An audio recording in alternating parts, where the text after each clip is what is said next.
Alle 7:26 di giovedì 6 luglio, Buongiorno Sicilia da Michele Cucuzza e da Angelo Gagliano. Oggi qua va un po' meglio, ma lunedì 3 è stato il giorno più caldo della storia della Terra, dappertutto. Naturalmente si fa la media complessiva. Meno male che noi abbiamo l'aria condizionata qua, non so voi.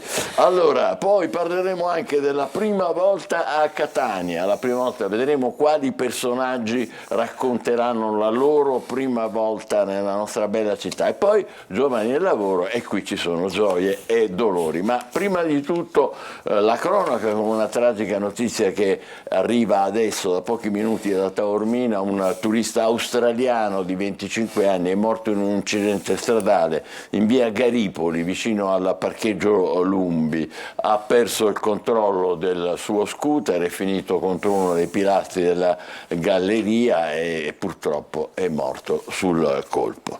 Ancora c'è stato un attentato incendiario a scopo intimidatorio, un ricatto probabilmente mafioso ai danni di una ditta impegnata nel raddoppio ferroviario della Catania-Palermo nel tratto Bicocca-Catena Nuova, e i sindacati chiedono per questo maggiori verifiche sui subappalti.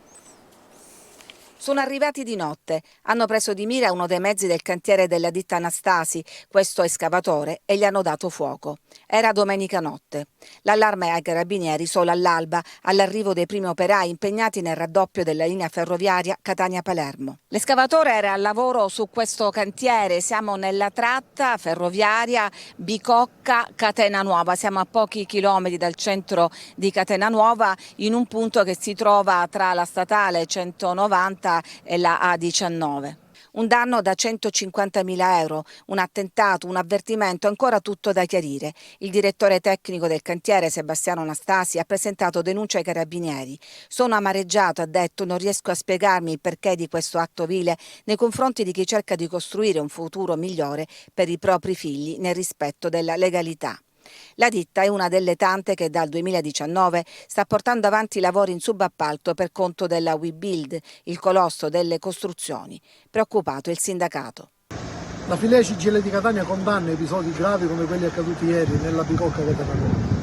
Episodi che destano preoccupazione, soprattutto alla luce di un crescente numero di appalti pubblici e soprattutto alla luce di un nuovo decreto degli appalti che dal 1° di luglio non concentra il tutto anche sui subappalti. Bisogna che i protocolli d'intesa che sono previsti in prefettura possano essere estesi a tutti i settori e bisogna far sì che nei subappalti ci sia più attenzione. Abbiamo paura che in una terra dove cominciano a girare soldi episodi come questi possano avvenire sempre più. Solidarietà dall'ANCE e dal presidente della Cassa Edile Gaetano Debole, che chiedono di alzare il livello di attenzione. Alla luce della mole di investimenti che si stanno facendo, chiedono anche un controllo militare delle aree interessate. La storia è rimasta nascosta sott'acqua, sotto i fondali della nostra Sicilia, riemerge. A Pantelleria è stato ripescato un caccia intercettore che era precipitato in mare durante la Seconda Guerra Mondiale. È stata messa a punto una task force per recuperare il relitto, che ha una profondità di 30 metri, poi l'aereo, l'apparecchio sarà ricomposto ed esposto in un hangar, nell'hangar Nervi, ma vediamo. È rimasto negli abissi per 80 anni, ma dal mare riemerge una testimonianza della nostra storia, seppur dolorosa, visto che si tratta di un aereo precipitato a Pantelleria durante la Seconda Guerra Mondiale. In queste immagini, quel che resta del caccia intercettore Macchi C-202 Folgore, adagiato sui fondali ad una trentina di metri di profondità in località Mursia. L'operazione di recupero è stata realizzata dall'Aeronautica Militare, distaccamento aeroportuale di Pantelleria, dalla Soprintendenza del Mare della Regione Siciliana e dalla Guardia Costiera. Del velivolo, individuato in fondo al mare nel 2010, era stata già recuperata l'elica tripala metallica prodotta dalla Piaggio, già esposta nella sede dell'Aeronautica Militare di Pantelleria. Nell'aprile scorso è stata realizzata anche una documentazione videofotografica in 3D che ha incluso anche il recupero del propulsore dell'aereo, un motore 12 cilindri invertito. Grazie all'intervento del terzo nucleo subacquei della Guardia Costiera di Messina è stato completato realizzato il delicato recupero del piano alare, reso possibile utilizzando un supporto metallico creato direttamente sul fondale e collocando alla base una serie di palloni per il conseguente sollevamento. L'operazione, durata 2 giorni, ha permesso di riportare in superficie il fragile reperto che conserva ancora intatte molte delle sue componenti. Tutti i reperti sono stati collocati nella base dell'Aeronautica Militare di Pantelleria per il primo trattamento di desalinizzazione. Poi verranno avviati gli interventi per il restauro e per la ricomposizione del velivolo che sarà esposto nell'hangar Nervi a Pantelleria. Quindi poi lo potremo andare a vedere in occasione di una delle nostre gite a Pantelleria. Ci sarà anche questa attrazione che sarà anche una lezione di storia. Cosa dicono i quotidiani siciliani, Angelo? Tantissime notizie e tantissimi approfondimenti sulle inchieste che coinvolgono diversi aspetti della nostra vita. Intanto cominciamo con Palermo e con le auto blu. Siamo sulla Sicilia. Auto blu come taxi della Coca, Ars via all'inchiesta interna, ecco i buchi neri del sistema, e quindi va avanti l'inchiesta che coinvolge lo chef, diciamo, dei VIP. Poi a Catania c'è un'altra notizia di cronaca: palpeggiava le sue allieve durante le lezioni di guida, è stato interdetto un istruttore. L'alta velocità, ce ne siamo occupati poco fa, e il ricatto della mafia ha incendiato un escavatore. Su questo oggi c'è un'intervista proprio all'imprenditore che dice: non ho mai ricevuto pressioni. L'imprenditore è Tranchita, a cui è stato incendiato un escavatore impegnato nei lavori della realizzazione dell'alta velocità ferroviaria Palermo-Catania, quindi ha dichiarato di non avere mai avuto alcun tipo di pressione, alcun tipo di diciamo richiesta. Così, queste sono le sue parole. Poi ancora c'è un allarme, questo siamo nelle pagine interne della Sicilia, un allarme viene lanciato dalla società Eolian Bunker, scarseggia il carburante a Lipari, a rischio anche l'energia elettrica, e questa è una vicenda evidentemente da attenzionare, perché chiaramente il rischio è che possano rimanere senza energia elettrica a Lipari. Poi anche vicende di carattere nazionale. Sulla prima della Sicilia, prima si difende e poi apprende di essere indagata. La ministra è iscritta da mesi, la notizia è filtrata alla stampa dalla procura. Daniela Santanchè si è difesa in Senato, è andata all'attacco, ma al termine dalla procura di Milano filtra la notizia che è iscritta da mesi nel registro degli indagati. Adesso il Movimento 5 Stelle presenta una mozione di sfiducia, solo alla fine il PD decide che la voterà. Questo è possibile, ho letto qua e là sui quotidiani preparando il programma, perché in certi casi di riservatezza la procura è autorizzata a non avvisare anche se sta indagando qualcuno, e in questo caso evidentemente è stato così. Si trattava anche di un ministro, fra le altre cose, della Repubblica. C'è una buona notizia per i comuni italiani e comunque anche per quelli siciliani per quanto riguarda il PNRR, già 36 miliardi assegnati ai comuni e il 91% del budget. Cosa significa? Che i comuni praticamente hanno avuto assegnati quasi tutti i fondi disponibili del PNRR. È una buona notizia, quindi si spera fare tantissime cose. Ospedaletti è il titolo con foto che stamattina la Sicilia in prima pagina. I comitati spontanei sparsi in tutta la Sicilia si uniscono, no all'agonia. Ora più risorse per questi ospedali che sembrano, diciamo, poco importanti, ma invece sono fondamentali per alcune aree, per alcune zone dove praticamente risultano essere l'unico punto di sanità dove potersi rivolgere. Si parla tanto stamattina del testamento di Berlusconi. Fini investe in mano alla famiglia, ruolo guida per la figlia Marina. Quindi confermate le aspettative. Esattamente, quelle che erano, diciamo, le previsioni. Questo per le pagine, la prima pagina. Poi nelle pagine interne possiamo cercare di approfondire, leggere qualcosina in più a proposito dell'inchiesta sulla cocaina e auto blu. Ecco chi pagherà lo scandalo all'Ars. Galvagno avvia un'inchiesta interna, a rischio sono soprattutto gli autisti in servizio appena in 4 ben pagati, e così scatta il servizio esterno a 25 euro l'ora H24. Galvagno è il presidente Presidente dell'ARS, quindi sta cercando in qualche modo di trovare chiarire questa storia. Esattamente, una situazione davvero complicata. Poi ancora abbiamo parlato dei piccoli ospedali, fanno fronte unico, no all'agonia, più medici e risorse, garantire i LEA in emergenza urgenza, coprire i posti nei reparti. Diritto alla salute da Caltagirone alla Messinese, da Gela Canicattì fino alle Madonie, ora uniti i comitati spontanei siciliani per salvare questi ospedali. C'è una mappa ben precisa, sono 7 ma il numero è destinato a crescere, i comitati spontanei di cittadini che costituiscono il neonato coordinamento regionale dei comitati per il diritto alla salute della Sicilia, il comitato 20 ottobre 2022 a sostegno dell'ospedale Gravina di Caltagirone, e poi tutti gli altri evidentemente sono tutti quanti segnati, ma sono davvero importantissimi per la sanità in Sicilia. Ci occupiamo di fatti che riguardano la città di Catania.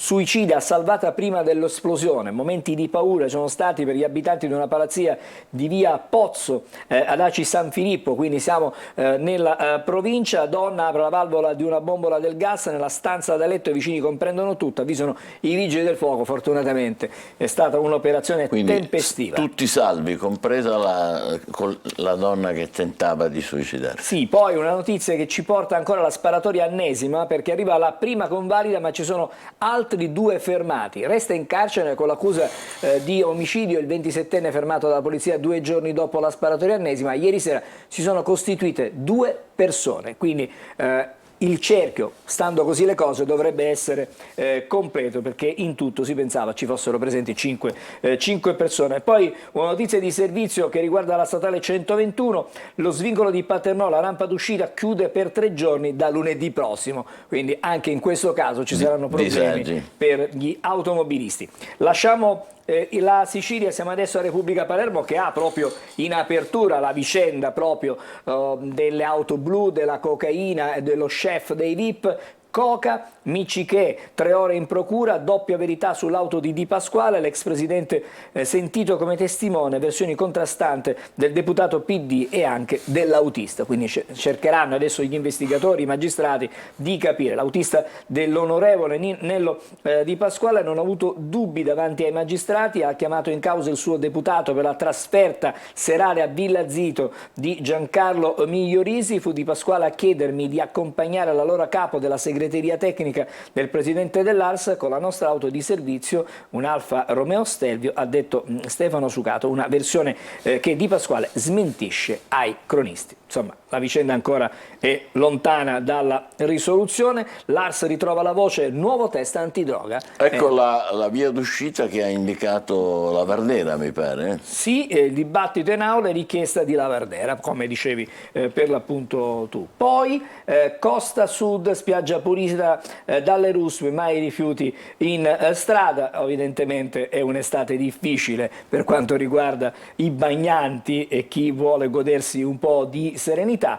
A Lampedusa un viaggio nell'altra isola, ci sono degli approfondimenti nelle pagine interne, ma intanto la vicenda Miccichè è stata ascoltata 3 ore in procura e poi scappa da un sotterraneo. L'ex presidente dell'ARS resta un testimone dell'inchiesta, sentito anche il burocrate Migliorisi che ha ammesso di aver acquistato cocaina. Oggi sarà la volta dello chef Mario Di Ferro, quindi si continua a ritmi piuttosto serrati a cercare la verità per quanto accaduto per questa vicenda. E proprio sempre sulle pagine di Repubblica a proposito di Lampedusa, perché noi di Lampedusa conosciamo e sentiamo continuamente parlare di sbarchi senza sosta, di migranti che arrivano, di hotspot. Di hotspot. L'altra Lampedusa che tra bar e karaoke non vuole guardare il dramma migranti, quindi l'isola a vocazione turistica, diciamo così.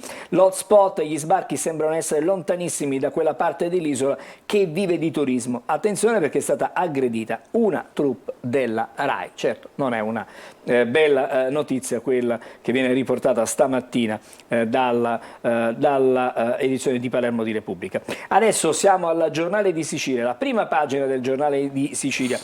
stop aumenti, c'è l'ira dei regionali, il governo rinvia alla prossima finanziaria lo stanziamento dei fondi per il nuovo contratto. I sindacati proclamano 2 sit-in di protesta, ma sono già pronti allo sciopero, quindi c'è tensione all'ARS e alla regione per questo stop agli aumenti. Ma anche qui ci sono le auto blu e turismo, scontro in Parlamento, i grillini attaccano Fratelli d'Italia sui fondi destinati a una grande manifestazione. E poi ancora si parla di energia, mega impianti, commissione in stallo da 6 mesi, componenti ancora da nominare, tanti progetti restano al palo, il nodo del presidente. L'alta velocità, l'attentato che c'è stato nell'Ennese, impresa nel mirino, dato alle fiamme, un escavatore lancia e dice pessimo segnale per chi vuole investire. Ci sono poi delle condanne, Michele, per un crollo avvenuto a Serra di Falco. Crolla la scuola, 4 condanne al momento del cedimento di una parte dello stabile, i bimbi erano ancora in classe. Una tragedia sfiorata, quella della quale abbiamo già parlato. Poi, come sempre, il Giornale di Sicilia ha un'ampia finestra sullo sport e calcio in particolare. E intanto la Serie A non si ferma nemmeno a Natale, ieri è stato varato il calendario, poi questa notizia di cui ieri si è parlato tantissimo, perché Ancelotti, allenatore veramente dei due mondi, no? Perché dalla Spagna passerà al Brasile, andrà alla nazionale brasiliana, superstar, guiderà il Brasile dal 2024.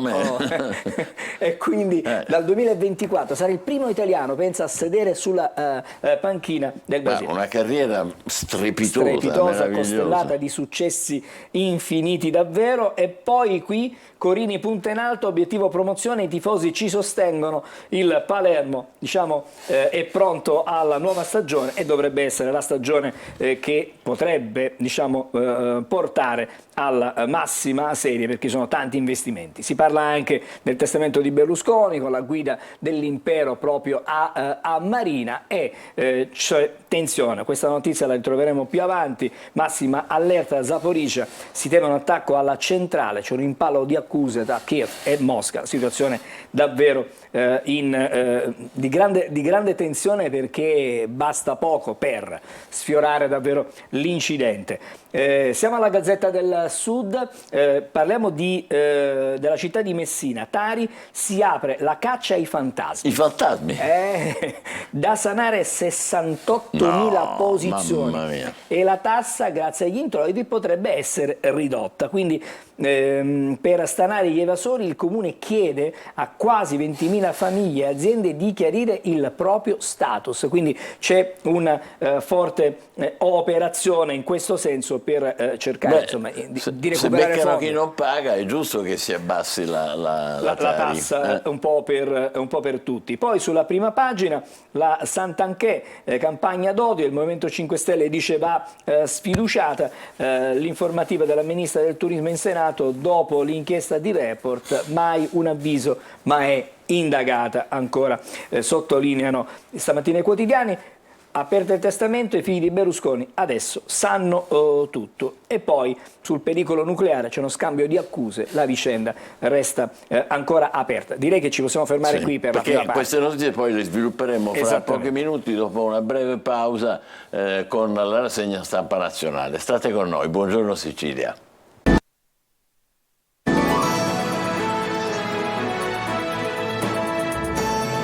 Buongiorno Sicilia, sono le 7.46, riprendiamo con Angelo Gagliano la rassegna stampa nazionale. Allora, da un punto di vista nazionale diciamo che saremo monotematici o quasi, nel senso che cominciamo intanto con Repubblica che parla dei silenzi di Santanchè, affari li definisce così, dice, ha parlato i silenzi. Allora, al Senato la Ministra del Turismo non chiarisce i punti oscuri dell'inchiesta e attacca su di me una campagna d'odio indagata dalla Procura di Milano già a novembre, le opposizioni dicono si dimetta, mozione di sfiducia del Movimento 5 Stelle, il PD la voterà. Intanto l'Unione Europea è contro la riforma Nordio, perché il commissario Reinders dice siamo preoccupati Si parla ovviamente del giustizia, diciamo, esattamente, della riforma della giustizia. E questa è la situazione. Poi ancora, oggi c'è grande risalto. Mediaset il dopo Berlusconi, ha aperto il testamento sul controllo di Fininvest, l'incognita di un 20% che resterebbe, diciamo, non dico fuori controllo, però non assegnato in maniera definitiva. Pier Silvio dice il conflitto di interessi ci penalizzava, ora non esiste più. Da questo punto di vista. E quindi vedremo che cosa faranno anche a livello internazionale. All'estero alta tensione su Zaporizhzhia, però attenzione, questo è un messaggio importante. Xi Jinping avvisa Putin, no attacchi nucleari. È la prima volta, credo, che la Cina sia così esplicita. Si è esposta in maniera proprio netta. Diretta, esattamente. E poi ci sono preoccupazioni per la Wagner in Bielorussia, minaccia la NATO.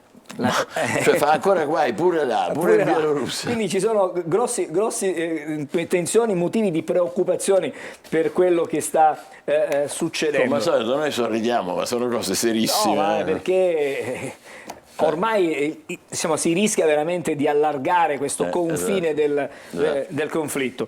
Ancelotti allenerà il Brasile, primo CT italiano verde oro, il titolo anche della prima pagina su Repubblica. Il 20 agosto inizia comunque la Serie A, c'è il calendario. Bella anche la foto, molto bella. È un vincente, Ancelotti ha sempre fatto bene. Prima pagina di Repubblica. Adesso siamo su Corriere della Sera, ma non cambia di molto, Michele, perché Santanchè, battaglia in aula, sono i temi sempre quelli, campagna d'odio, nessun avviso di garanzia, indagata da più di 8 mesi. C'è uno scontro in atto sulla Santanchè, la maggioranza fa quadrato, mozione di sfiducia dei 5 Stelle, il PD dice si dimetta. Il PD appoggia la mozione. Esattamente. Sì. Poi ancora sullo stesso tema, Veleni, critiche e rari applausi sul suo discorso, il brivido per il governo e quei nemici al Twiga e il suo locale. Poi in retroscena la proroga dell'inchiesta e la cartolina in arrivo. La cartolina dovrebbe essere l'avviso di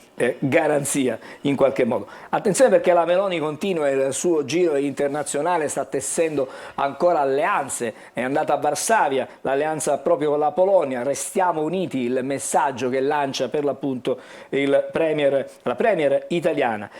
Il testamento di Berlusconi, 5 figli, le aziende, una nota per Fascina. Nell'eredità di Berlusconi il testamento è stato aperto e scopriremo magari con qualche approfondimento alle pagine interne che cosa c'è scritto in questo testamento. In Francia, colpito da un proiettile innocuo, filmava gli scontri, la gomma che uccide, c'è un'indagine della polizia. Ancora un altro morto. Ancora un altro morto e ancora tensioni in Francia. Siamo sulla Stampa, anche qui Santanchè, odio su di me e indagata, si dimetta. Insomma, stamattina davvero i giornali hanno un unico titolo di apertura e comunque anche gli altri argomenti sono sempre presenti. Pier Silvio, papà manca, ha aperto il testamento, quote equamente divise tra i fratelli Berlusconi. La Stampa chiarisce qualcosa in più. Esattamente. Equamente divise. E poi ancora ci sono come sempre due fotonotizie in primo piano, perché la Stampa ama raccontare le sue notizie con delle foto. I sopravvissuti, questa è una delle due notizie. Xi Jinping a Putin, no al nucleare. C'è un avviso molto importante da parte della Cina. E poi i bimbi dannati, catturati in Tunisia, portati in Libia e torturati. Altra questa bruttissima storia che viene raccontata sulle pagine stamattina della Stampa. E poi ne abbiamo parlato ieri, ma ne continueremo a parlare. L'estate dei prezzi schizzati alle stelle e la fine del mito dei voli low cost. Ma quale low cost? Non esistono più. Non ci sono. Questo è, diciamo, la sintesi, quello che è venuto fuori e che sta venendo fuori in questi giorni. Avvenire, come sempre, ha aperture più ragionate. Sovranismo e muri, questo è il titolo, l'asse dei conservatori. Meloni con il presidente polacco contro le regole dell'Unione Europea per il blocco delle frontiere. Questo è il titolo di Avvenire, che torna anche sulla vicenda Santanchè, indagata, si difende in Senato, premier irritata per la fuga di notizie, sulla prima pagina di Avvenire. Adesso il Messaggero, anche qui Santanchè non solo indagata, il PM la smentisce, mutui, più tempo per pagare. Questa è già una buona notizia per chi ha un mutuo. Giorgetti all'ABI, alleviare il carico per le famiglie, Intesa e Unicredit siamo pronti, ma Patuelli si può fare solo con chi paga regolarmente. Intanto Visco dice cautela su nuovi rialzi. E ancora, questa è una notizia, torniamo, fra poco torneremo alla cronaca, però questa è una notizia cos'è questa cosa? Davvero incredibile. Racconta. L'influencer inesistente che avvelena la politica statunitense. Imbarazzo a sinistra, odio a destra, ma Erika Marsh è una fake. Cioè, non incredibile, Quindi, per dire come il mondo virtuale inquinava la politica, ma non esiste. Cioè, chissà chi c'è dietro. Bisognerà adesso capire. Poi invece abbiamo i funerali della giovanissima Michelle, tra dolore e minacce. Il vescovo: fermatevi, gli amici della ragazza e del trapper si erano già scontrati. L'omelia: no alla banalità del male. Il vescovo ha fatto una bellissima, addolorata predica e ha raccontato davvero che triste situazione in cui ci troviamo. Poi Michele, ricorderei certamente la vicenda di Melania, parolisi impermesso, tradivo Melania ma non l'ho uccisa, libero per 12 ore, l'ex marito, non ho ucciso Melania. Ci sono però le critiche dei familiari della donna che insomma non si aspettavano un suo ritorno alla libertà, anche se per poche ore. Siamo sul Fatto Quotidiano e non poteva mancare la fotonotizia in prima pagina. Netta, Assolutamente. Santanchè mente al Senato, la carta farlocca indagata da novembre ma giura di no. La Meloni è furiosa, medita di scaricare la ministra, sbugiardata dalla procura, Conte mozione di sfiducia, la Schlein si associa. Questa è in effetti va ricordato che il primo quotidiano a parlare di questa indagine è stato il Domani, che ha detto effettivamente, però nessun altro poi gli ha dato seguito e ora dopo molti mesi viene fuori. E a proposito allora di quotidiani ancora, vediamo il Giornale, perché il Giornale ha una chiave di lettura diversa sul caso Santanchè. Eccolo qui. Le solite toghe rosse. Il ministro apprende dai giornali di essere indagata. La notizia fatta filtrare proprio la mattina del suo intervento in aula. Contro di me una campagna d'odio. Queste sono le sue parole. Aperto il testamento del Cavaliere nel segno della continuità, gli eredi uniti, tutti d'accordo, fastidioso leggere di cessioni. E poi Pier Silvio che allontana la discesa in campo e blinda il governo, stima per Giorgia. Insomma, almeno per il momento Pier Silvio non ha intenzione di andare in politica, anche se ha fatto capire che suo papà lo fece a 58 anni, lui ne ha 54 di anni, quindi lui ha detto non scende in politica, almeno per ora. Almeno per ora. Poi Meloni asse in Polonia insieme sui migranti, un altro morto in Francia e Macron limita i social. Insomma, la tensione da quelle parti non è assolutamente passata. Le destre unite attorno a Santanchè, scrive il Manifesto, e poi, vedi, fotonotizia. Il pacco di Varsavia, scrive il Manifesto. Meloni torna a trovare il premier polacco per cementare l'alleanza sovranista in vista delle europee. La parola d'ordine è chiusura dei confini, obiettivo modificare l'essenza stessa dell'Unione Europea. Potremmo parlare all'infinito di questo tema. Adesso siamo su Libero. Riecco il sistema Palamara, scrive Libero. Santanchè indagata, la ministra accusata di bancarotta e falsa in bilancio. La notizia esce proprio nel giorno in cui si difende in Senato. Solita storia, quello, scrive per l'appunto Libero. E poi Silvio blinda Mediaset, aperto il testamento di Berlusconi. Questo è il titolo scelto stamattina. C'è un articolo di Feltri che è un po' critico, dice, vedi? Barbarella è amata, da mandare via la D'Urso non è un affare. Quindi poi Vittorio Feltri scrive, dice: è stata definita trash e trash, ossia volgare, è stato chiamato anche il suo modo di fare televisione. Eppure Barbara D'Urso, una stacanovista infaticabile, in grado di portare a casa il risultato, perché la sua TV, per quanto faccia storcere il naso, insomma, ha successo. Questo è il concetto espresso da Feltri. Abbiamo il tempo ancora per un paio di titoli. L'Unità, eccolo qui, l'Unità. i profitti volano e gonfiano l'inflazione, i salari scendono da una parte. Dall'altra invece lo scandalo degli scandalisti, questo è il titolo, il Domani De Benedetti salva Santanchè. Questo è il titolo scelto stamattina dalla... Un po' criptico, bisognerebbe andare a leggere poi meglio. Esattamente il pezzo all'interno. Abbiamo il tempo per leggere anche Il Tempo di Roma, il caso Visibilia, ultima spiaggia Santanchè. Ministra indagata dalla Procura di Milano, si difende in Senato, l'opposizione spaccata, chiede le sue dimissioni, mozione presentata dal Movimento 5 Stelle, intanto il governo fa quadrato, sbagliato a trasformare il Parlamento in tribunale, questa è diciamo la posizione del governo. Poi c'è come sempre la vignetta accompagnata. Diciamo, non è che tua madre c'ha pure l'ombrellone, Artuiga, che è una spiaggia, no, il locale che hanno. Ci scherza sempre, no? Esattamente. Grande. Questa è la situazione. Poi mi pare di poter dire che possiamo leggere La Verità, guarda, perché La Verità ha l'unico che ha un titolo diverso in apertura o quasi. Giornalisti pagati da Soros per screditare il Qatargate, grandi manovre per salvare i socialisti coinvolti. Pensa, l'inchiesta finisce nel tritacarne della feroce lotta tra Qatar ed Emirati Arabi. Sulla scia di questi ultimi sono mossi pochi cronisti, alcuni a soldo del finanziere. Insomma, La Verità ha una sua chiave di lettura. Inchiesta sua, Esattamente. Ma abbiamo esaminato tutto, da tutti i punti di vista. Grande Angelo, bravissimo.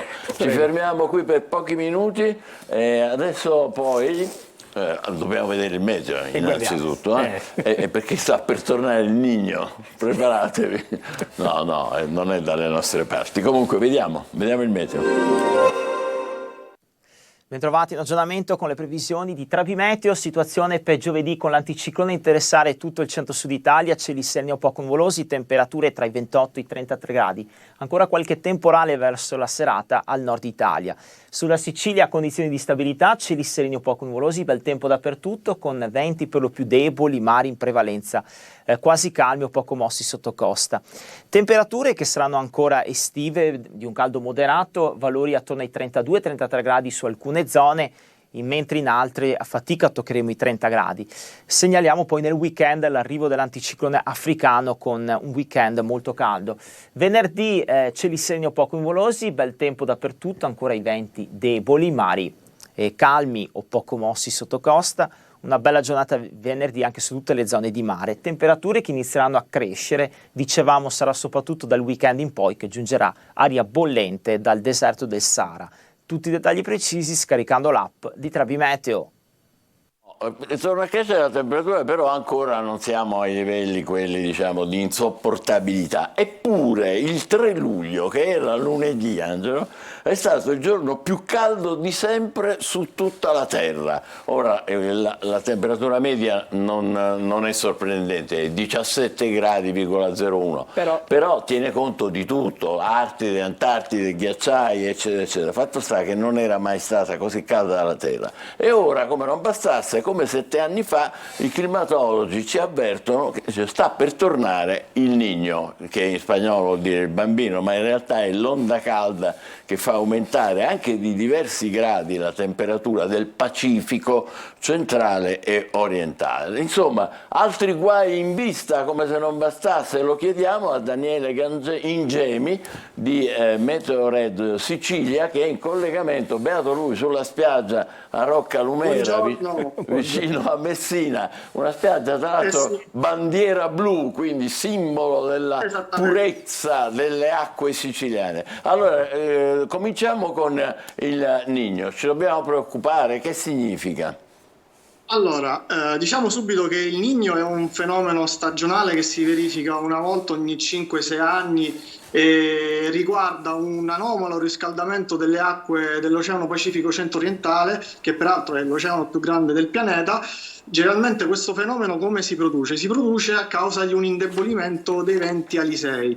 Questi venti, che sono i venti dominanti lungo l'area tropicale sia sull'emisfero nord che sull'emisfero sud, quando si indeboliscono favoriscono un repentino aumento delle temperature delle acque superficiali dell'Oceano Pacifico. Ecco, la interrompo perché stiamo guardando un cartello che dice cos'è il Niño, quello che lei già ha anticipato, in sostanza il riscaldamento della temperatura superficiale dell'Oceano Pacifico, variazioni di almeno 0,5 fino a 3-4 gradi, ripresentazione ogni 2-7 anni, durata di 9 e 12 mesi, esattamente come diceva lei. Infatti l'ultima volta era stato 7 anni fa. Continui pure, Ingemi, scusi per l'interruzione.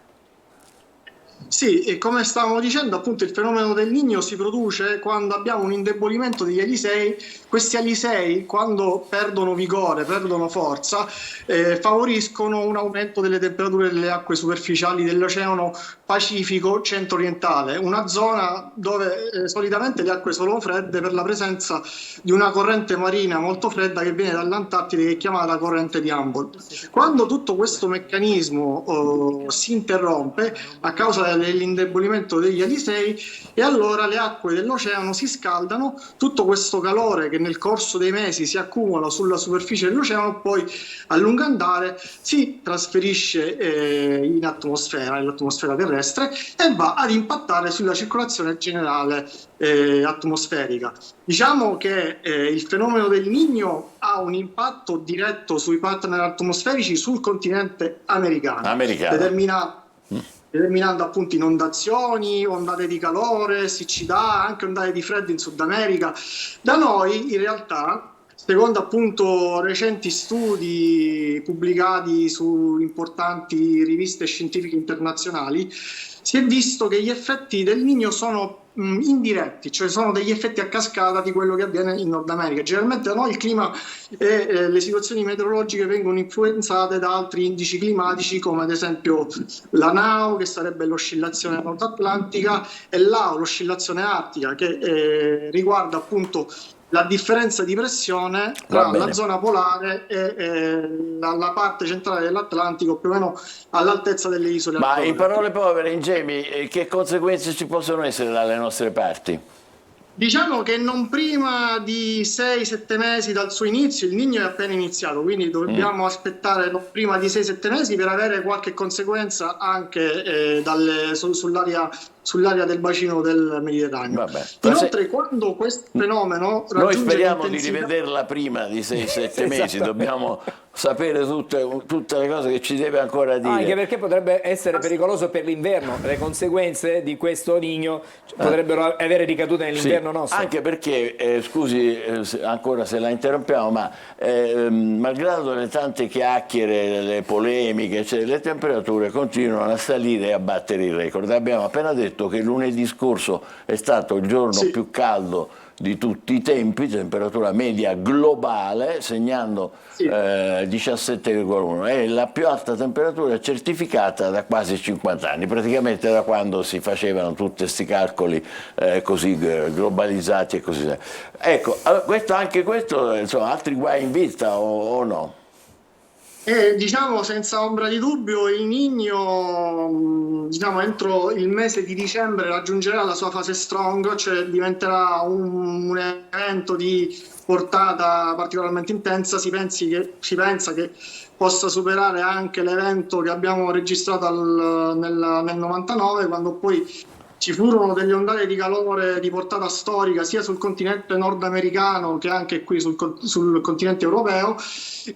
Come ripercussioni appunto avremo a che fare con ondate di calore intense dapprima in Nord America, ma poi nella seconda parte della stagione, soprattutto verso l'autunno, e anche sulla parte mediterranea dell'Europa.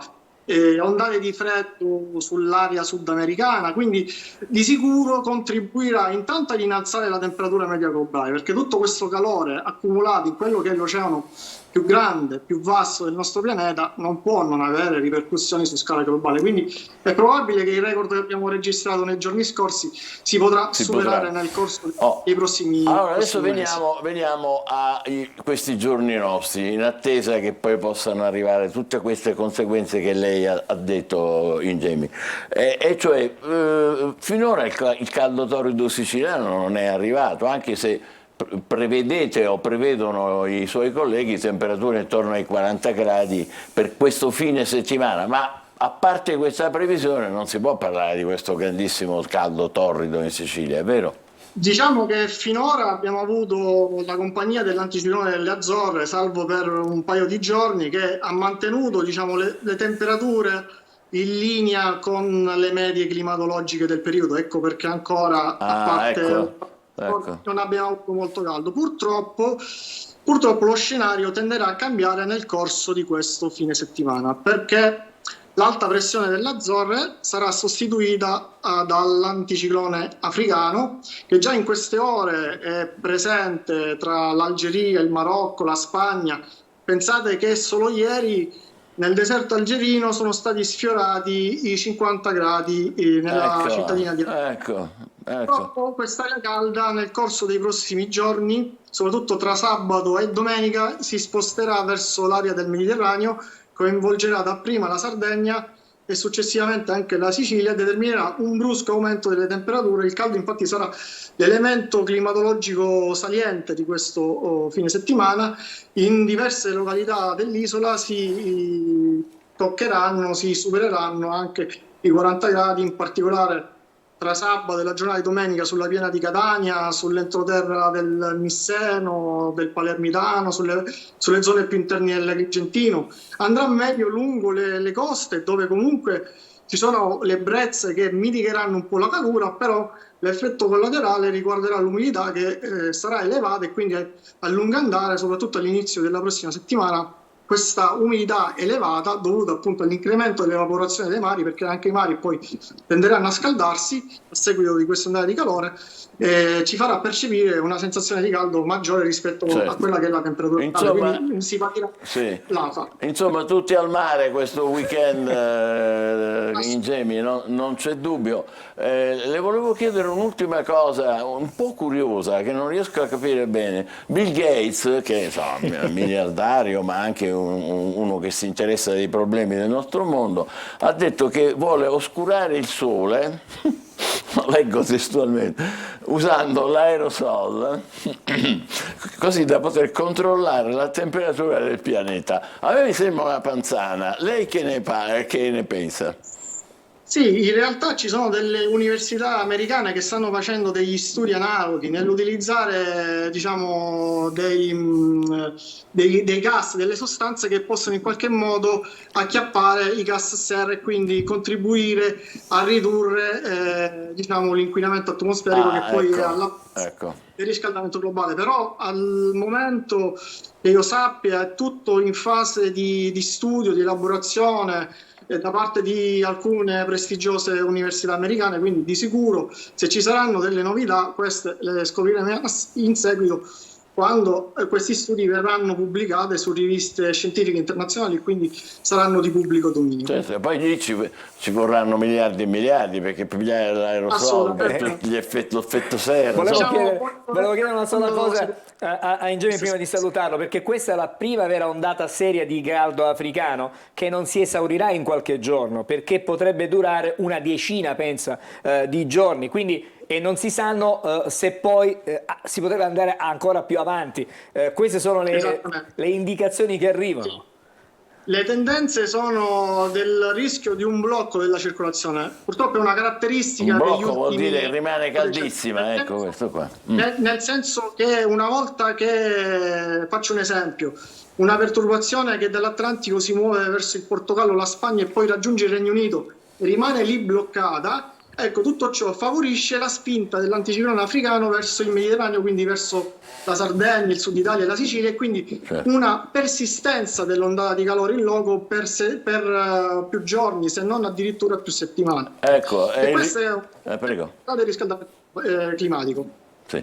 E il rimedio è quello che ha lei alle spalle, Daniele Ingemi, Meteored Sicilia. Il medio naturale, bellissimo. Bellissimo, quella è la spiaggia bandiera blu di Roccalumera, vicino a Messina. Grazie per essere stato con noi, complimenti e buon lavoro. Facciamo una breve pausa e poi parleremo della prima volta a Catania. Chissà di che si tratta. State con noi, ci vediamo fra pochissimo.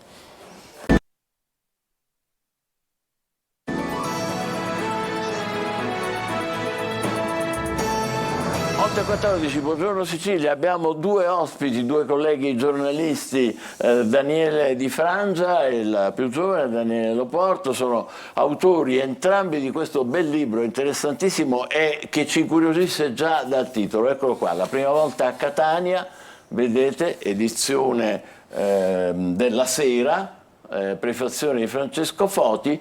E che cos'è? Che cos'è questa prima volta? Buongiorno, intanto sono 20 racconti su Catania, 20 racconti su una prima volta a Catania, una prima volta reale o virtuale, di fantasia o storica, che abbiamo appunto trasmesso ai lettori. Sono persone che sono state per la prima volta a Catania. Che hanno una prima volta da raccontare a Catania. E chi sono questi 20 ospiti? Intanto buongiorno, sono 20 autori, tra cui giornalisti, tra cui docenti, tra cui avvocati, sono tutte personalità legate comunque alla città di Catania, non per forza catanesi, ma che comunque hanno un vissuto, hanno qualcosa da raccontare su una loro prima volta a Catania, oppure magari raccontano delle storie particolari, tutte ambientate o legate alla città. Ne cito solo qualcuno: Pasquale Almirante, Francesca Calì, Ruggero Sardo, Simone Toninato, Anna Maria Tizza, mi scuserete se non li elenco tutti. Che Catania emerge da queste prime volte? Emerge una Catania che è fortemente radicata in ognuno di noi, con appunto molte emozioni personali, come dicevo prima, alcuni sono episodi reali, altri sono inventati, addirittura alcuni ambientati nel Settecento, durante la Seconda Guerra Mondiale, in questo caso è un episodio reale. Una Catania che emerge dall'intimo dello scrittore, sicuramente una forte emozione per chi legge, perché per noi soprattutto giornalisti, come dire, mettersi a nudo a volte non è facilissimo, quindi abbiamo dato spazio anche ai nostri ricordi e alle nostre emozioni più intime. Esperienze solo affascinanti o anche lati un po' meno brillanti della nostra città? Ma c'è un po' di tutto in realtà, non per forza bisogna raccontare solo le cose belle, le cose che vanno bene nella città, ma purtroppo ci sono anche i lati un po' più complessi, un po' più complicati. Faccio qualche esempio, vediamo qualcuno.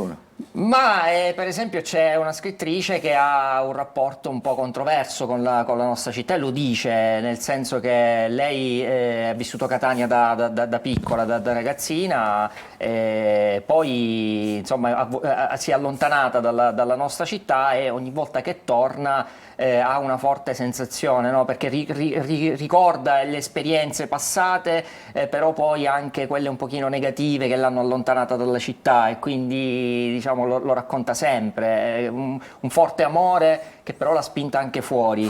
E quindi c'è anche questo aspetto. La possiamo nominare, non la indichiamo, non le puntiamo il dito contro. Chi è questa? No, è Anna Maria Zizza, che è la scrittrice, è l'ultima in ordine alfabetico che fa parte, insomma. Invece chi è che dà un ritratto più emozionante, più bello, più intenso? Ci sono alcuni racconti della prima volta reale, per esempio Pasquale Almirante racconta quando è arrivato da un paese della provincia negli anni 50, e quindi racconta questa emozione di vedere la realtà di passare dalla realtà del paese a quello della città, quindi una Catania illuminata, piena di gente, con i negozi sfarzosi. Stiamo parlando di una Catania per certi versi lontana da oggi. E quindi l'emozione di chi appunto passa da una dimensione, da una realtà paesano, nel senso anche positivo del termine, dove tutti si salutano, alla grande città, dove vede le persone che scendono dall'autobus o si incontrano sul marciapiede, quasi quasi si evitano e fanno finta di non vedersi. Quindi la prima, come dire, disumanizzazione dell'essere persone all'interno di una grande città. Una metropoli, esatto. Ci sono aspetti nuovi che vengono fuori, magari anche meno noti di Catania, che tirano fuori i 20 protagonisti del vostro libro? Aspetti nuovi, diciamo che sono tutti legati comunque al personaggio. Posso dire per esempio che abbiamo tra questi 20 racconti anche un palermitano che però ha vissuto per tantissimi anni a Catania, e quindi c'è questo racconto anche molto particolare di un palermitano che vive metà della sua vita a Palermo, poi arriva a Catania e quindi vive la nostra città chiaramente con altri occhi, no? Quindi racconta le sue esperienze, racconta la prima volta sull'Etna per esempio che ha vissuto, e sappiamo poi sempre come il Deve contrasto. essere bellissima quel racconto, no? Quella testimonianza. Sì, assolutamente. Poi sappiamo come Catania e Palermo sono due città rivali, tra virgolette, ma che poi in realtà nascondono tante cose, tanti aspetti che poi le potrebbero anche unire. Quindi c'è anche questa commistione del palermitano che però arriva a Catania. Ecco, molto particolare. qual è stata la vostra ispirazione? Cioè, perché questa idea? Allora, il titolo la prima volta fa parte di una collana nazionale, quindi c'è un libro, è stato fatto a Bologna, a Firenze, in altre città, quindi Catania viene inserita appunto in questa collana di edizione della sera che viene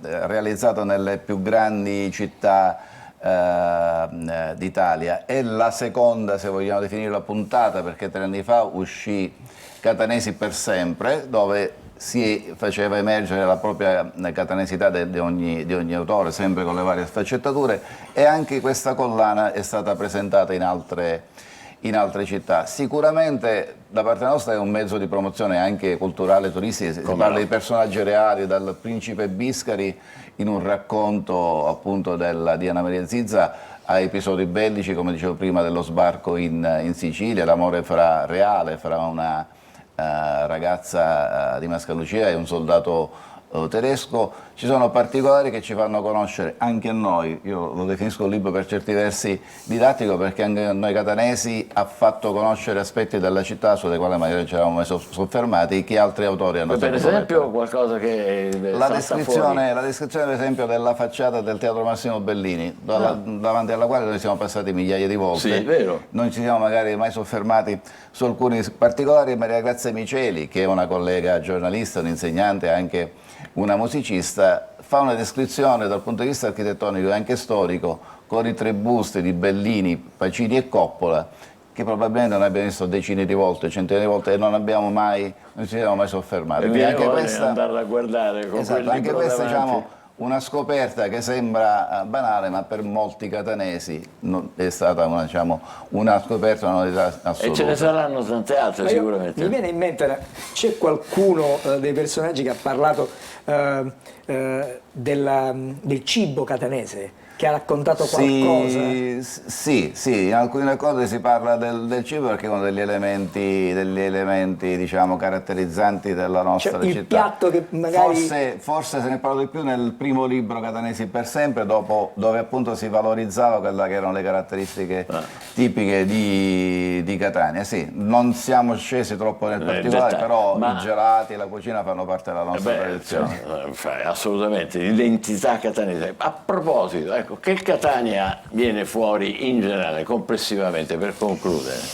Ma è Come varia, Catania? è difficile dare... Come la vedono? 20 scrittori. Allora, è difficile dare una definizione Univoca, totale, per tutti. definitiva, perché poi ognuno la vede a modo suo, e quindi c'è appunto il racconto dei luoghi, dei personaggi, un po' di tutto, quindi è complicato anche perché ci sono varie epoche, come diceva giustamente Daniele, si va dal Settecento fino ai giorni nostri, quindi è difficile, ognuno ha un suo punto di vista. Comunque esce bene. Particolare. Sì, tutto sommato esce bene, questo lo possiamo dire. Tutto sommato, Non ci siamo soffermati sulla cronaca, ecco, questo no. Sulla cronaca no, a parte un episodio che per esempio ho raccontato io, ovvero il concerto dei Rem del 1996 a Catania. Al Massimino, esatto. Allora Beati voi che l'avete visto. no, io purtroppo non l'ho visto, perché purtroppo ero ancora un bambino. Io c'ero. Ecco, Non c'eri? Io c'ero. Tu sei un privilegiato, avrei dovuto intervistare ad Angelo. Allora, Losing my religion, per questo racconto. No, proprio perché c'erano 20.000 persone, quindi trovare dei catanesi che erano presenti è facile, basta chiedere in giro, almeno uno lo trovi, infatti qui ce l'abbiamo. Esatto. Fantastico. Un Bene, gruppo complimenti. famosissimo. La prima volta a Catania, da non perdere assolutamente, Daniele Loporto e Daniele Di Franza, edizione della sera, 20 scrittori che raccontano la nostra città. Fa parte di una collana nazionale dedicata un po' a tutte le città del nostro paese. Grazie, complimenti per esservi cimentati in questa bella impresa.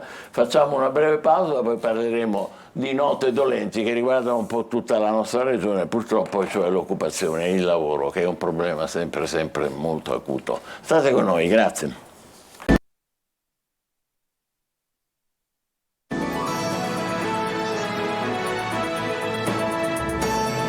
Sono le 8:23 25, purtroppo vi dobbiamo dare un'altra notizia di un incidente mortale dopo quello di Taormina che avevamo dato poco fa, questa volta a Palermo, e questa è una morte atroce di un ragazzo di 22 anni rimasto carbonizzato nella sua macchina che era uscita fuori strada nel parco della Favorita, in Viale Diana per la precisione, che è la strada che collega il centro cittadino proprio al litorale di Mondello. Non si capisce l'origine di questo incidente, che comunque ha avuto questo esito terribile.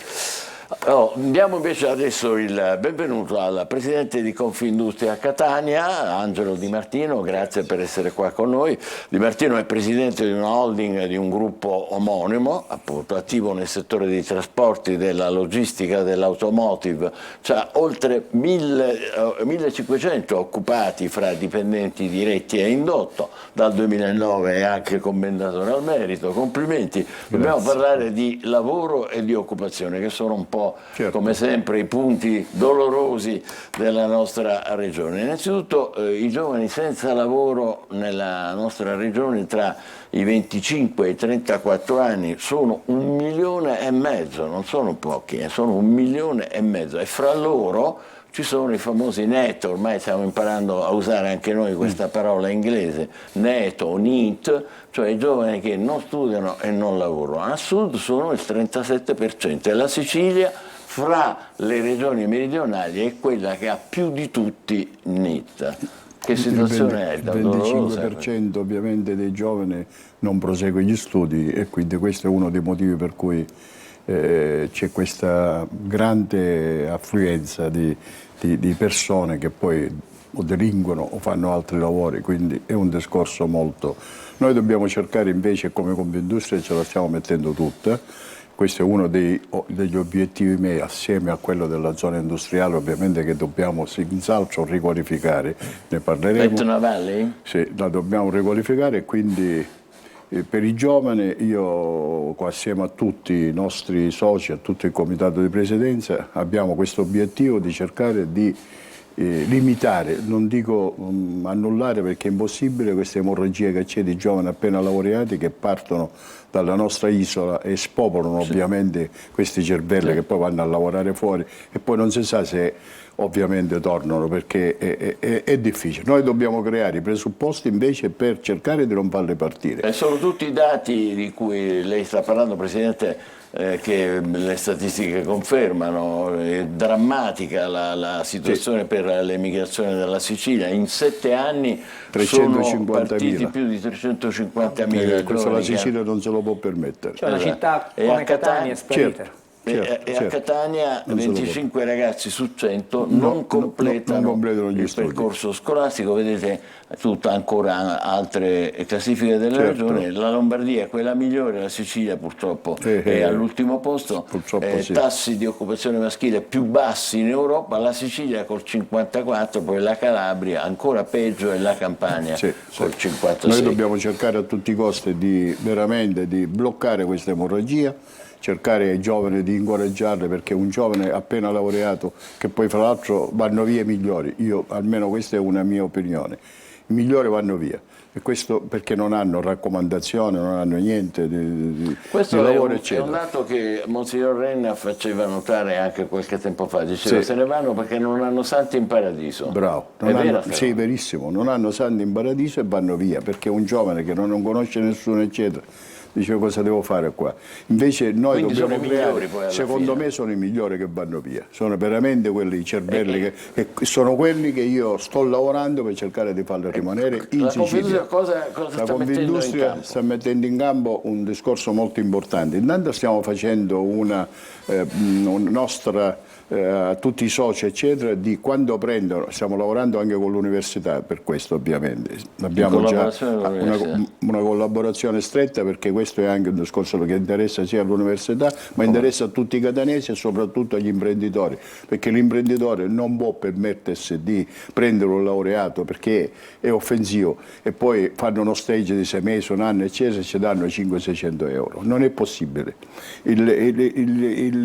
La persona si sente veramente senza dignità, lavora ma non ha non ha sicurezza, ecco, sul posto di lavoro e quindi non forma una famiglia, perché giustamente tende di andare via appena ha qualcosa che dal nord o dal nord dell'Italia o dal nord dell'Europa lo chiamano, perché nel frattempo hanno fatto le domande eccetera, scappa e va via. Dov'è che va meglio e dov'è che va peggio? In quali settori? Ci sono differenze o siamo più o meno? No, più o meno tutto uguale siamo. Sì. Io sto vedendo di fare un discorso con Confindustria e dico, signori, quando prendiamo con l'università degli studenti già laureati, appena, diamoci almeno un discorso di inizio di prezzo un pochettino diverso, almeno 1.000 euro bisogna darli. È inutile che stiamo lì a discutere. Un minimo di 1.000 euro che poi sale. Si parla del salario minimo, si discute. Sì, ma un minimo bisogna darlo. Il giovane si deve sentire. Dice almeno 1.000 euro. Almeno 1.000 euro, Farinetti, imprenditore italiano, dice che l'ingresso nel mondo del lavoro dovrebbe essere con 1.500 euro. Un altro imprenditore che insomma chiede che venga in qualche modo aiutato nell'ingresso nel lavoro. Sembra che noi insomma, siamo furbi dandoci 500. No, quello sbagliamo, perché non blocchiamo niente. Questa gente va via e la Sicilia non se lo può permettere più questo. Dobbiamo bloccarlo questa emorragia. Torniamo al vostro rapporto con l'università. Di che si tratta? Vediamo, con l'università noi stiamo facendo un discorso di tutte le persone, li anticipiamo, perché prima della laurea noi il quinto anno li chiamiamo, ci facciamo vedere l'impresa, che cos'è, cosa non è, che imprese ci sono a Catania e in Sicilia, perché molti giovani non li conoscono e quindi noi dobbiamo farli conoscere. Li portiamo in azienda pure,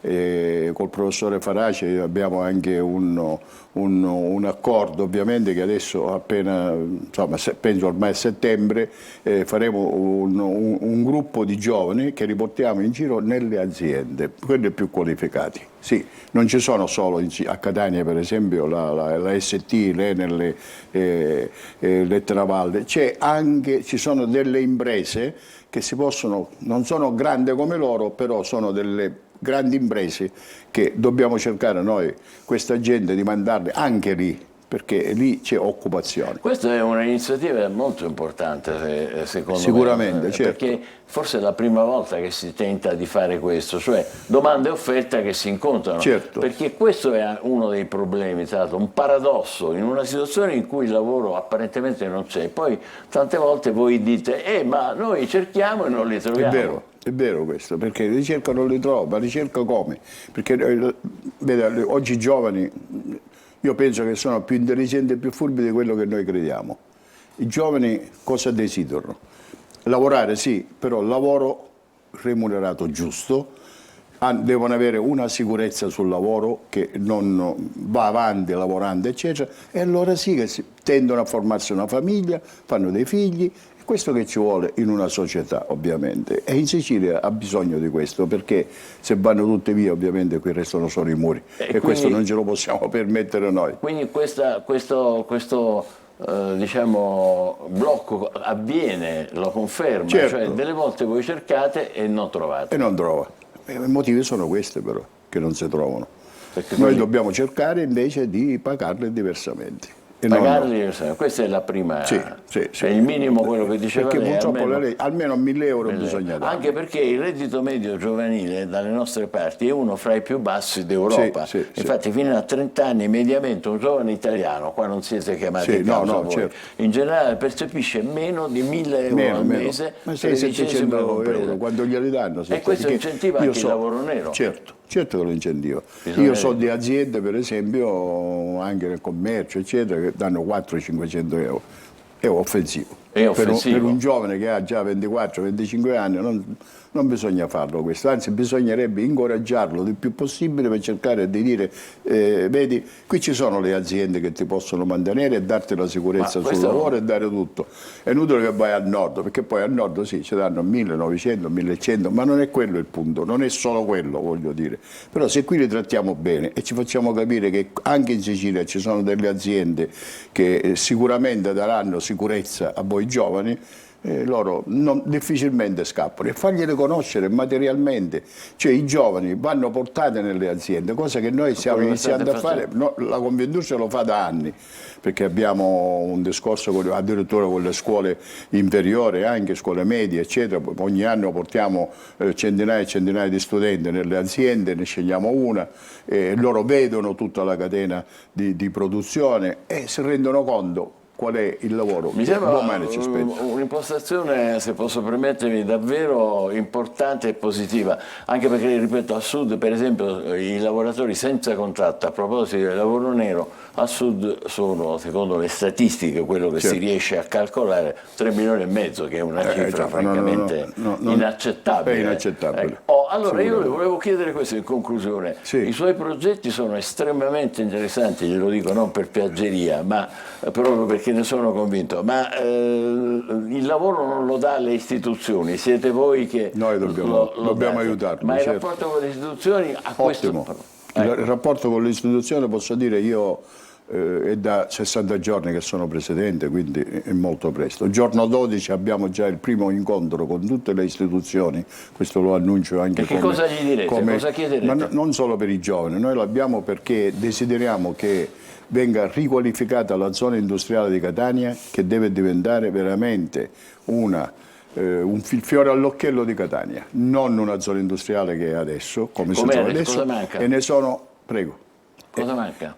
Manca tutto alla zona industriale, manca la sicurezza, manca l'allagamento che quando piove ovviamente, comunque sono tutti problemi, questi sono 4 o 5 più importanti. Noi abbiamo fatto, io appena insediato in Confindustria ho fatto una squadra di 8-10 persone che hanno monitorato e hanno già stilato, ieri abbiamo concluso un documento per presentarlo alle istituzioni, giorno 12, e da lì partiamo. Le istituzioni, devo dirle che sono tutti veramente carichi su questo discorso della zona industriale. Quando parla di istituzioni parla di regioni? No, io parlo di tutti, perché il giorno 12 ci sarà il sindaco di Catania, ci sarà il presidente Schifani, ci sarà l'assessore allo sviluppo economico, ci sarà anche quello dell'ambiente, l'assessore Pagana, e poi ci saranno tutti i tecnici, c'è Sidra, c'è l'IRSAP, c'è il commissario, c'è il ZES, c'è tutto. Cosa volete che venga fuori? Il 12 deve venire fuori un impegno da parte delle istituzioni a fare quello che noi chiediamo, che poi non sono cose dell'aldilà, che si possono sicuramente fare, e darci una data, perché noi da imprenditori siamo abituati a parlare, ma con le scadenze di quando si fanno le cose. Una data per dire, va bene, da questa data iniziamo i lavori prioritari sono 1, 2, 3 4, quelle che abbiamo detto. A cominciare dalla zona di Etna Valle. A cominciare dalla zona dell'Etna. Non ce lo possiamo permettere di avere a Catania una zona industriale in quel modo, perché la gente non viene. Certo. Cioè Catania vorrebbero venire le aziende, io ricevo tutti i giorni delle telefonate, la ZES riceve telefonate, c'è un'azienda per esempio dell'Inghilterra che vuole venire a Catania, ma quando vengono a Catania e visitano la zona industriale, mi creda, scappano via. Certo.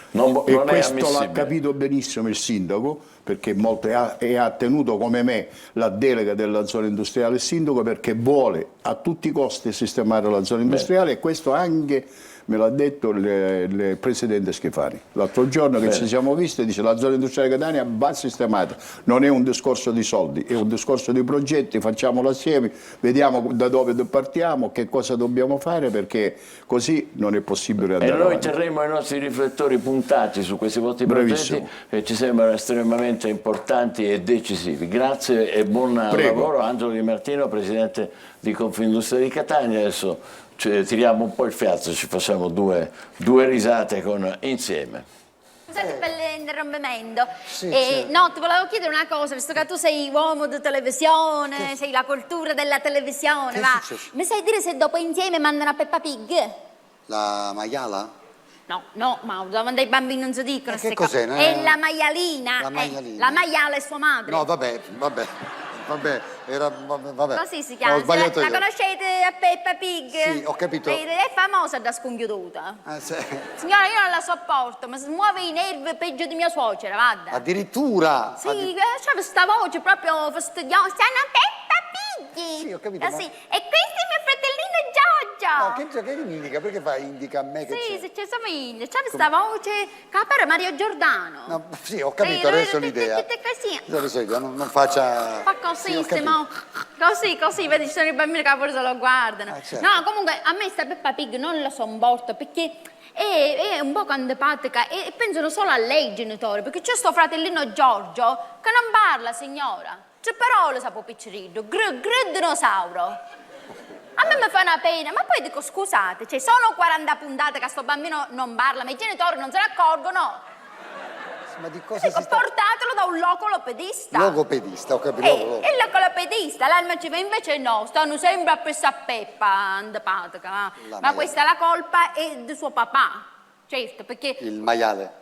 Il maialo, sì. Il maialo, infatti. sì, giustamente. Sì, perché lui ogni cosa è proprio, come se tipo, saggi e babbo, come a te, va? Io so babbo io. Sì, così, a qualcosa So babbo? Sì. E allora, ieri te l'hai vista la puntata? Di che? Di Peppa Pig. Ma che non lo vedo Peppa Pig, no. Peccato, bella. Lo so, poi Quella comincio- del temporale era. Ma signora, in quel cartone animato c'era un temporale, ma proprio c'è un vento che in quel cartone si stavano staccando magari i palazzi, no? E allora Peppa ci dice a suo papà, papà! Così parla. E papà, mi porti a settare nelle pozzanghere del fango? E sapete che ci dice? Che ci dici? Va bene Peppa, metti le galosce.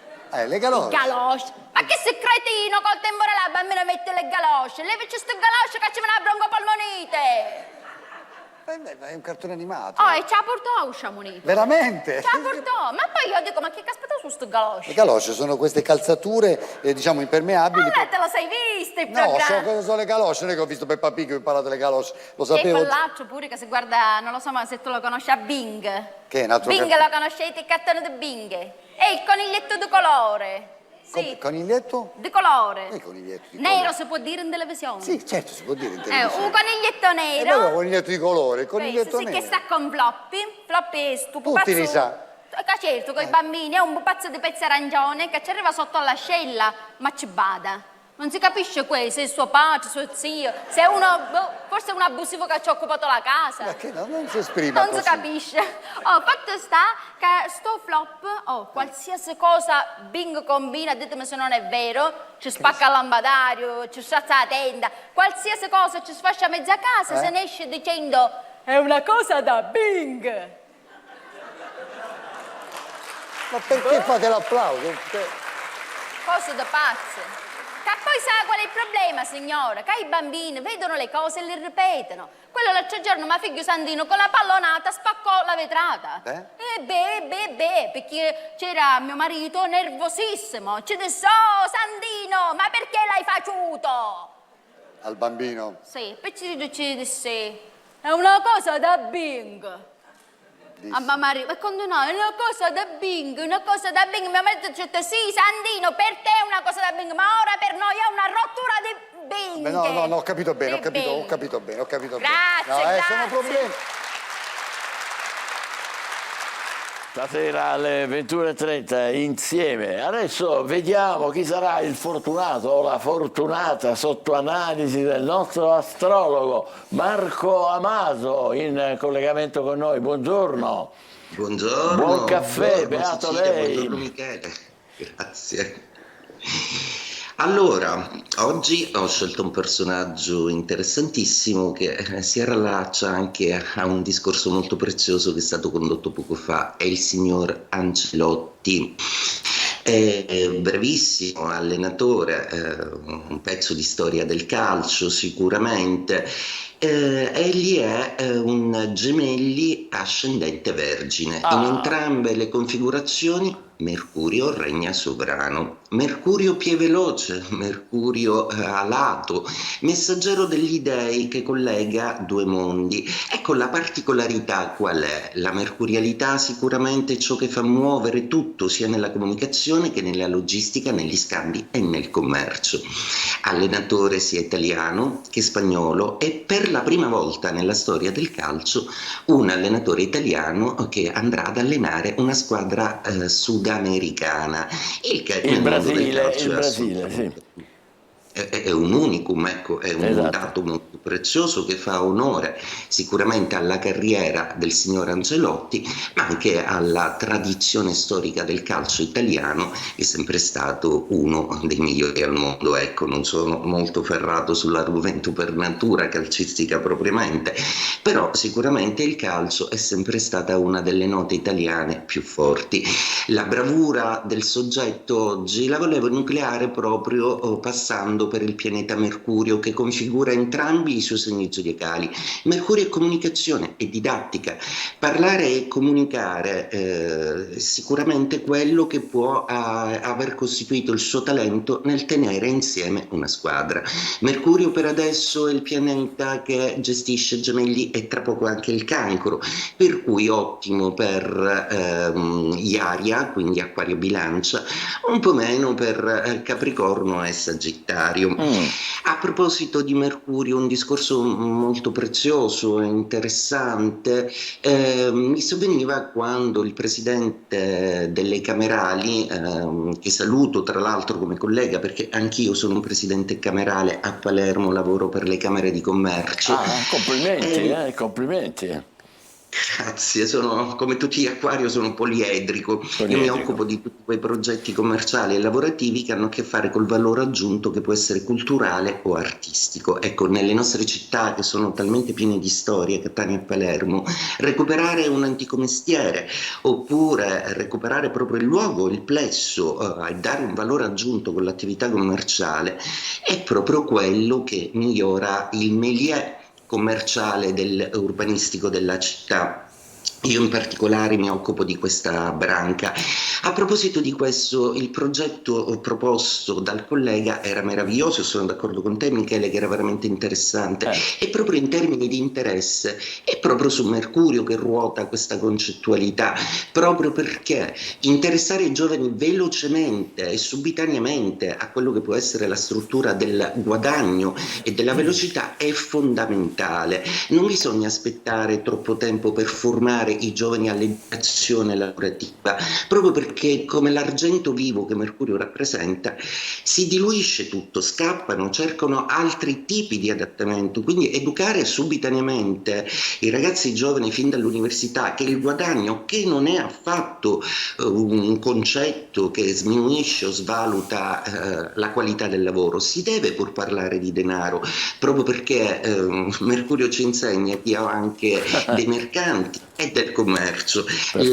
Mercurio, io giovane, si fa subito, non si aspetta, si invecchia se no. Viva Mercurio allora, e viva Marco Amato, grazie per essere stato con noi, ci rivediamo domani, buon caffè ancora.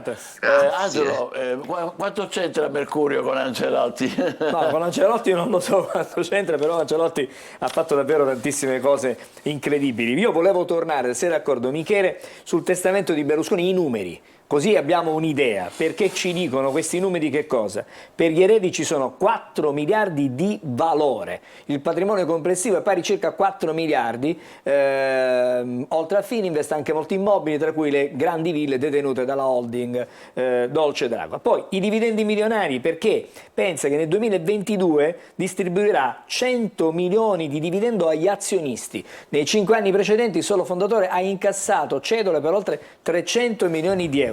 Perizie di immobili per 700 milioni, quindi insomma un patrimonio davvero consistente, davvero importante quello di Berlusconi. E con... Vedremo che cosa accadrà. Intanto vediamo che cosa è accaduto un po' di tempo fa, il 6 luglio per esempio del 969, quando viene fondata in Egitto la città fortificata del Cairo. Il Cairo nasce nel 969. 6 luglio 1483 viene incoronato re d'Inghilterra Riccardo III, il sovrano reso immortale da Shakespeare attribuendogli la famosa frase "Il mio regno per un cavallo". Nel 1809, il 6 luglio, Napoleone Bonaparte ottiene una vittoria schiacciante contro gli austriaci a Wagram. Era l'ultimo grande successo della sua carriera.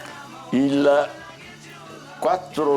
6 luglio, no? 6 luglio. 6 luglio del 1927 Robert Lee, l'indimenticabile interprete di Psycho, o Psico come diciamo noi, e di una scena, quella famosa della doccia, eccola qua, che stava facendo la doccia, però c'era il telo di plastica e lì avviene il delittaccio. Nel 1946 nasce George W. Bush, 43esimo presidente degli Stati Uniti, testimone dell'11 settembre, cioè del crollo delle Torri Gemelle, con gli aerei scagliati contro i grattacieli di New York da Al-Qaeda. Oggi 6 luglio compie gli anni, 67 anni per la precisione, un collega, un amico, un maestro di giornalismo, Massimo Corcione. Buon compleanno. Auguri. A lui. Allora, 6 luglio 1957, Athea Gibson vince il torneo di Wimbledon, la prima volta per un'atleta afroamericana. 1957, John Lennon e Paul McCartney si incontrano per la prima volta. Come dici, i Beatles, sì, perché i Beatles hanno prodotto dal 60 al 70, fine, e durano ancora. Allora si sono incontrati nel 57 per la prima volta alla fiera della chiesa di St. Peter in un sobborgo di Liverpool, che è la loro città, e tutto cominciato lì. C'è un altro bel compleanno oggi da celebrare, dobbiamo fare gli auguri a Cristina D'Avena, che oggi compie 59 anni. Tanti auguri davvero. E ancora, a proposito dei Beatles, il 6 luglio del 1964 esce nelle sale cinematografiche britanniche A Hard Day's Night, il primo film dei Beatles, e noi vi lasciamo con le immagini tratte dal trailer. A domani, venerdì. Grazie, buongiorno Sicilia.